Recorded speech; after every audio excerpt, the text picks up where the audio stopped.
State of the Nation.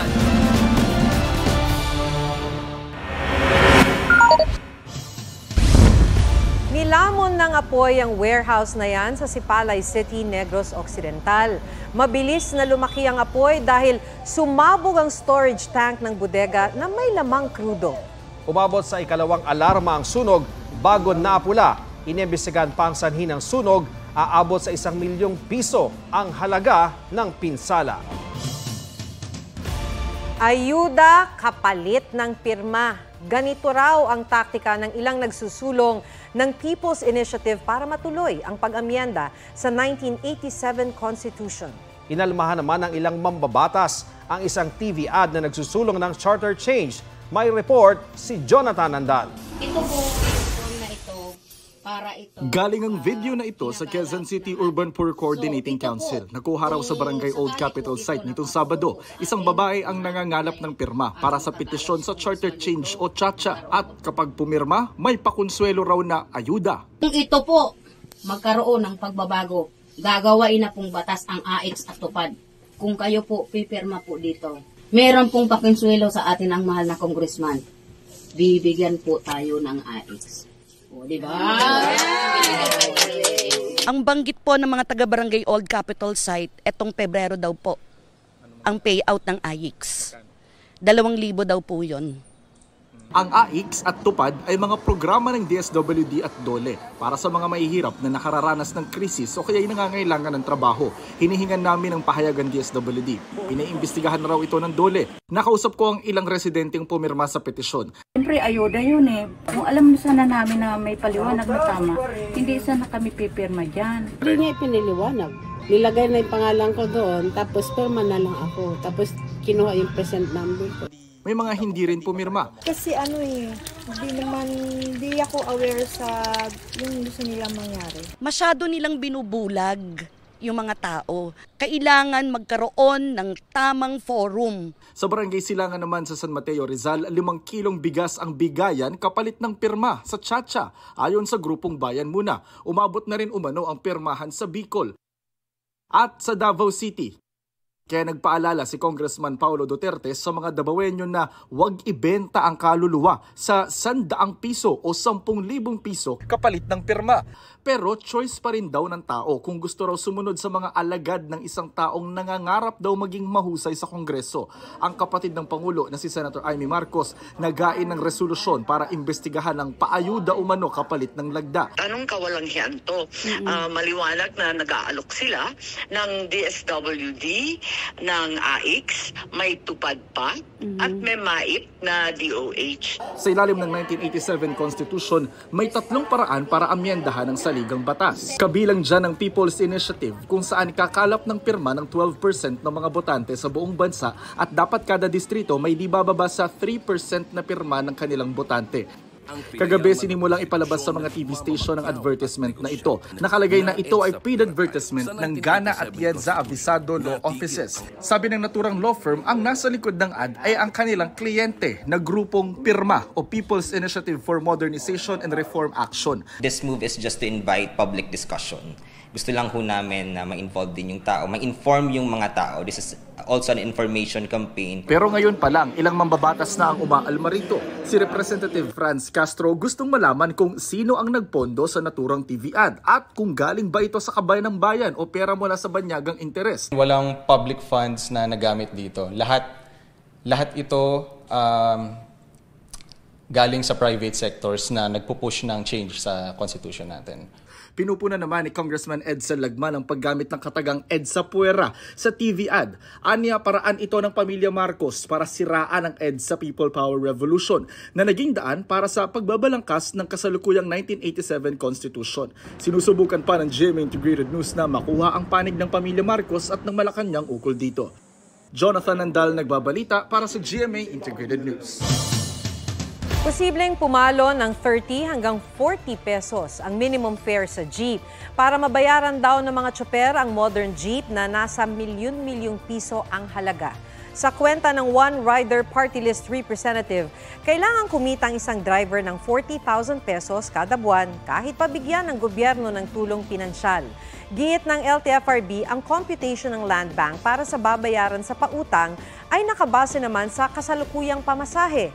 Nasermona ng chairman ng House Committee on Transportation ng LTFRB at DOTR na anya'y di makasagot sa mga tanong nila. Napahagulgol naman ang isang jeepney driver dahil inangkin daw ng sinalihan niyang kooperatiba ang kanyang unit at kinasuhan pa raw siya at 3 iba pa ng carnapping. Sabi ng LTFRB, paiimbestigahan nila ito.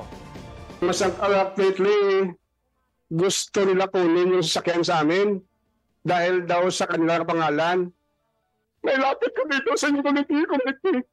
Ang problema namin, kasi naghihirap kami dito. Gumastos kami. Naglabas ng mas mura at gawang Pinoy na modernized jeepney ang ilang manufacturer sa gitna ng POV Modernization Program. Hindi naman daw didiktahan ng gobyerno kung anong modelo o brand ng jeepney ang kukunin, sabi ng LTFRB. May report si Von Aquino. Tradisyonal kung titignan sa labas pero moderno na. 22-seater at pwede pang tumayo ang 8. 100% electric vehicle, air-conditioned, may CCTV, dashcam, automated fare collection system, TV at audio equipment. Automatic doors sa gilid at entrance sa likod na may ramp para sa PWDs. Yan ang modernized jeepney na gawa ng isang kilalang manufacturer ng jeepney sa bansa. Mas tipid din daw ito at ang 20% to 80% charging time aabutin lang ng 15 minuto. Pag nakatigil, hindi ko makakain ng kuryente. So, ang natin, meron tayong ginawang standard na model. Ang standard model natin is 150 kilometers yung range. When we compare side by side, yung diesel engine, yung diesel jeepney, pati yung electric jeepney, for the same distance, yung cost mo ng fuel, pati yung cost mo ng charging, less than half. Sumusunod din daw ito sa Philippine National Standards pagdating sa laki at sukat. Ang kanilang planta raw ililipat sa Special Economic Zone kaya't mas maraming matitipid sa produksyon. Posible raw nilang i-roll out ang modernized jeepney na ito Abril ngayong taon. Ang niremodel na jeepney namang ito ay sinusulong ng Transport Group na Manibela na maaprubahan ng DOTR.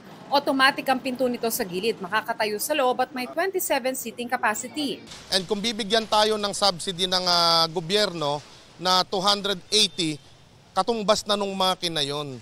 So ang gagastusin na lang talaga namin, yung body na lang talaga ng jeepney namin. May brand new jeepney rin daw sila na ipapa-aproba sa DOTR na kapareho ng niremodel na jeepney. Itong modelo na to, niremodel namin pero meron kaming lalabas ngayong February na totally bago siya lahat. So ang cost nito nasa 800 to 850,000 nang hindi kami nabibigyan ng subsidiya. Sa datos ng OTC DOTR, nasa 70% na nag-consolidate ng prangkisa nationwide para sa PUV Modernization Program. Von Aquino nagbabalita para sa GMA Integrated News.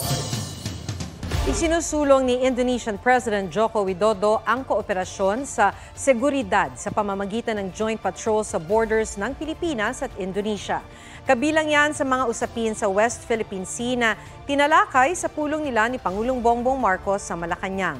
Sabi naman ng Pangulo, pinagtibay ng Pilipinas at Indonesia ang pagtalima sa United Nations Convention of the Law of the Sea o UNCLOS para sa lahat ng aktibidad sa karagatan. Hinikayat din ni Widodo si Pangulong Marcos na bumili ng anti-submarine warfare aircraft sa Indonesia. Kaugnay naman sa kaso ni Mary Jane Veloso, sabi ng ating DFA, na-establish sa pagbisita ni Widodo ang pwedeng gawin kaugnay ng hiling na makatestigo si Mary Jane laban sa kanyang mga recruiter. Pwede raw ipadala ang mga tanong ng korte kay Veloso para masagot niya. Umaasa raw si Pangulong Marcos na ang pag-usad ng kaso ay mauuwi sa clemency. Babala ng ilang tech experts, mas magiging talamak at mas kapani-paniwala ang iba't ibang uri ng online scam dahil sa artificial intelligence. Narito po ang aking report. May mga gawain ng pinadadali at pinabibilis ang artificial intelligence o AI. Ang pagbabarista sa bar halimbawa, kaya na raw gawin ng AI robot na si Adam.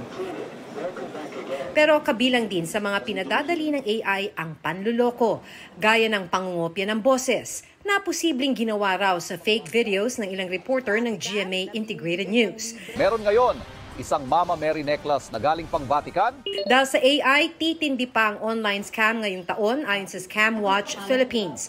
Dati, pag wrong grammar yung nagpadala sa'yo ng email, scam yan. Ngayon dahil sa AI, ipapasok nila sa ChatGPT. Mas realistic na rin daw ang mga scam dahil posibleng hawak ng mga scammer ang personal information mula sa mga nahack na ahensya. Hyper-personalized scamming techniques. Kahit sino pwedeng maniwala dahil perfect na yung grammar, yung mga links nila mukhang totoo na. Lalala rin daw ang pagnanakaw ng impormasyon mula sa mga cellphone, lalo't ginagamit ng mga ito sa financial transactions. Titindi rin daw ang scam sa marketplace ng Facebook. Sa datos ng Cybercrime Investigation and Coordinating Center o CICC, umabot sa 13,000 ang verified complaints tungkol sa scam sa marketplace mula lang noong November 2023. Pinaa-aksyonan na raw ito ng CICC sa may-ari ng Facebook na Meta. Bagal nila kumilos eh. It's supposed to be self-regulating. Yes. Example, na-identify na scam ito. Nag-appear bagong name, pero ang IP the same. All they have to do is just block that IP. Yeah. Kapag di pa umaksyon ng Meta, mahaharap daw ito sa penalties and sanctions. Sinusubukan pa naming kunan ng pahayag ang Meta. May mga ganong part ka talaga.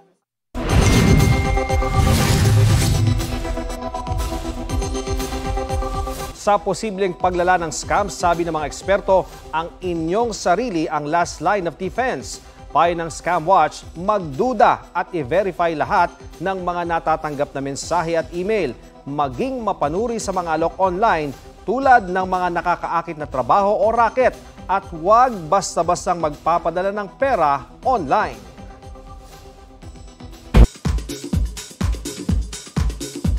Hindi lang fans ang excited na makita si South Korean actor-singer Park Hyung-sik sa pagbalik niya sa Pilipinas. Looking forward din daw siya sa pagkaing Pinoy at sa pagsuscuba diving.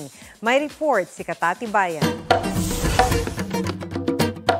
Sa ikatlong pagkakataon, babalik ng Pilipinas ang South Korean actor and singer na si Park Hyung-sik. 필리핀 팬분들과 I have prepared a lot to have a great time with my fans.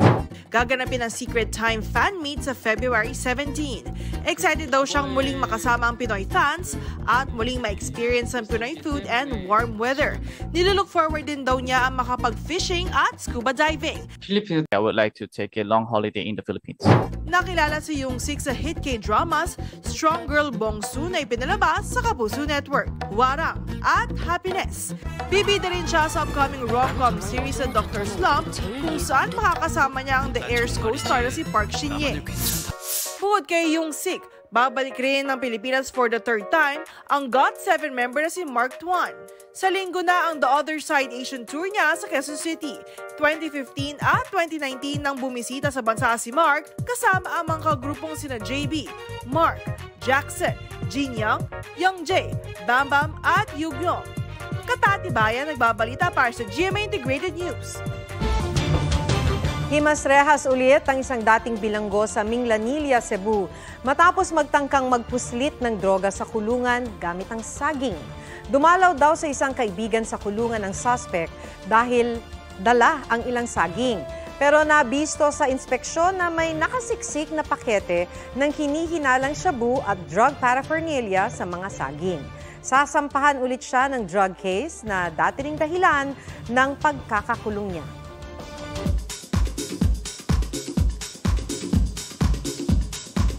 On Spotlight na ang comeback ni Marian Rivera at Ding Dong Dantes sa kanilang sitcom. Nagsimula na silang mag-taping at ipinasilip ng Primetime King and Queen ang kanilang bagong set. In character agad ang Dongyan sa first taping day para sa Jose and Maria's Bonggang Villa 2.0. Agad din silang nakipag-bonding sa ibang cast na na-miss daw nila noong season break. Kabang-abang daw ang twist sa character ni Ding Dong na nakakakita rin ng multo. Pati ang bagong character na gagampanan ni Pokwang. Si Marian, bukod sa sitcom, excited na raw sa bagong proyekto kasama si Firefly director Zig Dulay, ang upcoming Kapuso fantasy series na may Guardian and Alien. Yan po ang State of the Nation. Ako si Maki Pulido para sa mas malaking misyon.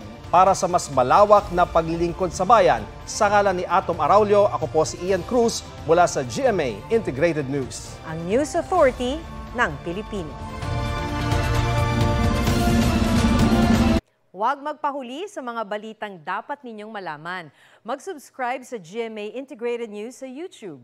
Sa mga kapuso abroad, subaybayan nyo kami sa GMA Pinoy TV at sa www.gmanews.tv.